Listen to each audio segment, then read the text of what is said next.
Veteran served in Iraq, member of the House Armed Services Committee. And, sir, thank you for your time and coming back here. Yesterday, Anthony Blinken said the Taliban are not permitting the charter flights to depart. I don't know what you expected. 24 hours later, however, it appears some people are leaving. What is your read of the situation now? Well, it appears we're in the midst of what is an unprecedented hostage situation. I mean, these people aren't guests of the emir. They are hostages right now. And the price for getting our people out is going to be millions of dollars to the Taliban and international recognition. That's what I fear is coming next. It's not only a hostage situation, it's setting us up for a massive ransom payment to terrorists. And I'm also hearing multiple reports from private efforts on the ground, really heroic efforts to get people out with private charter flights, that the State Department is still, in many ways, an obstacle. The State Department is telling these flights, don't expect any help from the United States government. So we find ourselves in this crazy position of being entirely dependent on our new security partner in Afghanistan, the Taliban, whose new government has much in common with the old in terms of the radicals and the fundamentalists and the terrorist sympathizers that are part of the new government. Right, they were just sitting on the bench for 20 years and now they're back. Do you have any constituents who are hostages over there, as you would put it, hostages or stranded, or any people that you are in your constituency who served and they have their interpreters who are there and stuck? I have constituents who have concerns about interpreters that are stuck in the country and have been dealing with that for the last 3 weeks. And I think even more to the point, I have constituents that were wounded in that attack at the Kabul airport. Just a tragic attack that we saw. And that's why I think it's so offensive as we see this new inclusive Taliban government being formed.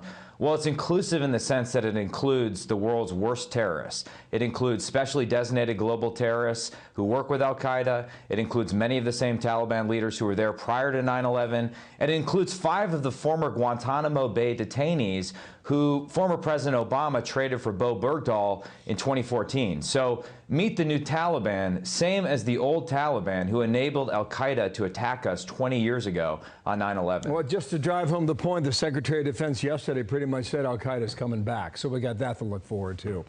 Meanwhile, you put out a strongly worded statement against Anthony Fauci. And later today at 5 o'clock, the president's going to announce, I guess, 6 pillars, the White House is calling it, to try and fight back against Delta and the variants that may follow. Why the fire Fauci moment today, sir? Well, we now have a release of 900 pages of documents that provide a smoking gun that Dr. Fauci repeatedly lied to Congress and the American people about his organization's support for dangerous gain-of-function research in Wuhan. And therefore, having lied to Congress, he must resign immediately. But that's not enough. His resignation, that's a strong allegation. Where was the lie to Congress? The lie, in a letter, a response to me, to questions that I posed to him, he said none of the research involved altering the viruses to make them more transmissible or pathogenic. Now, based on this document declassification, we know, based on research summation by Peter Daszak, the head of EcoHealth Alliance, which received millions of dollars from Fauci, we know that combined spike proteins for one coronavirus with another coronavirus, they pumped it through mice with humanized lungs, and then when they tried to do therapeutics on those mice, including monoclonal antibodies, the mice were resistant. So they did exactly what Fauci said they didn't do. They made a naturally occurring virus stronger and more pathogenic. So that is why Fauci must resign. If nothing else, he's lost the faith of the American people and can't be the face of this next phase of fighting the pandemic.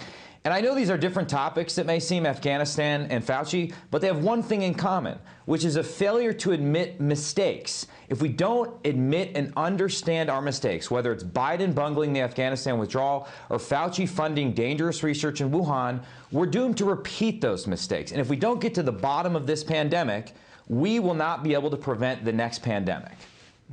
We'll see if he responds, and we'll pay attention to that. Of course, the speech today that President Biden is giving is scheduled for 5 o'clock. Congressman Gallagher, thank you.